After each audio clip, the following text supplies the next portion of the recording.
warahmatullahi wabarakatuh. Waalaikumsalam warahmatullahi wabarakatuh. Bagaimana kabarnya anak-anak?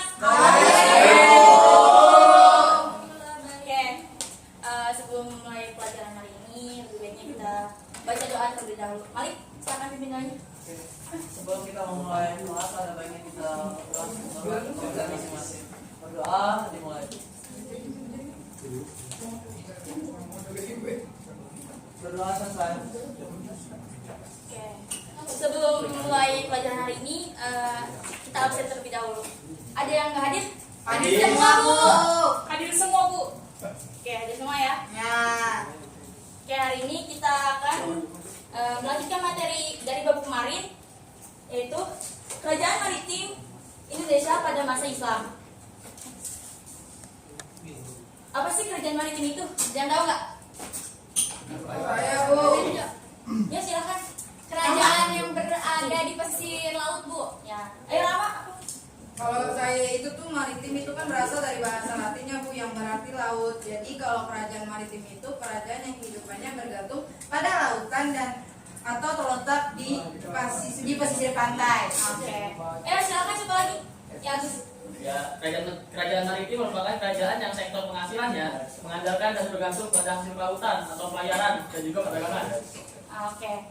Jadi intinya kerajaan maritim ini merujuk pada kerajaan-kerajaan yang ekonominya bergantung pada perdagangan dan juga pelayaran, dengan letaknya yang strategis berada di hulu sungai, pesisir pantai, pulau, dan kegiatan ekonominya berbasis pada perdagangan juga pelayaran. Next. Oke, yang kedua, yang selanjutnya adalah teori masuknya agama Islam ke Indonesia. Yang teori pertama adalah teori Bidarat, menyebutkan bahwa Islam yang masuk ke Nusantara dipercaya datang dari wilayah Bidarat atau India, di mana melalui peran para pedagang Muslim yang datang ke Nusantara lewat jalur perdagangan Selat Malaka, menurut Snak Harganas. Lalu teori yang kedua adalah teori Mekah, bahwa pada abad ke-7 di pantai barat Sumatera sudah ada perkampungan Islam. Hal ini didukung adanya jalur perdagangan yang bersifat internasional.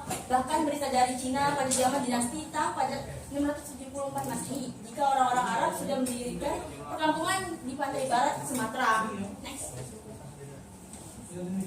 Selanjutnya kerajaan-kerajaan maritim di Indonesia. Kerajaan pertama adalah Kerajaan Samudra Pasai. Kerajaan ini merupakan kerajaan Islam pertama di Indonesia yang berada di Sumatera. Kerajaan Samudra Pasai didirikan oleh Sultan Malik Al-Saleh pada tahun 1267 Masehi.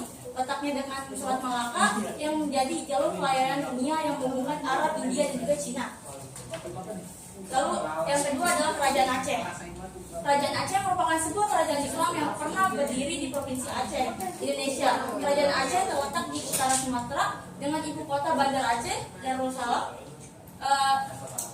Perkembangan kerajaan Aceh ini didukung oleh letaknya yang strategis yang berada pada jalur perdagangan internasional antara India, Timur Tengah, dan Tiongkok. Next. Lalu selanjutnya Kerajaan Demak. Demak adalah kerajaan Islam pertama di Pulau Jawa. Kerajaan ini berdiri pada akhir abad ke-15. Letak kerajaan Demak terletak di daerah Bintoro, dekat muara Sungai Demak. Pusat kerajaannya terletak antara pelabuhan Bergota dan Jepara. Lalu kerajaan terakhir selanjutnya Kerajaan Makassar.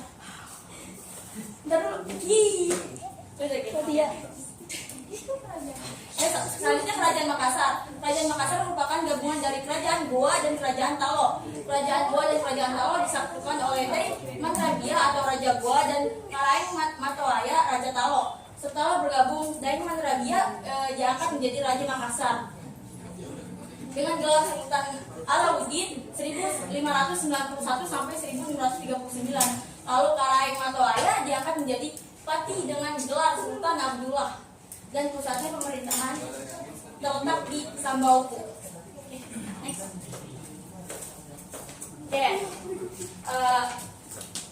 Sudah materi sudah Ibu sampaikan. Setelah ini Ibu ingin tanya, ya. Letak kerajaan Demak berada di daerah.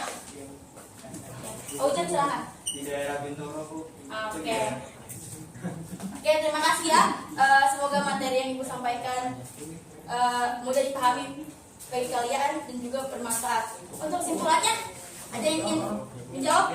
Saya Bu. Oke, Ica silakan. Kesimpulannya, setelah masuknya Islam kerajaan maritim, akhirnya makin berkembang dari masa ke masa dan sering berjalannya waktu. Oke, terima kasih Ica atas kesimpulannya. Akhir dari Ibu, wassalamualaikum warahmatullahi wabarakatuh. Waalaikumsalam.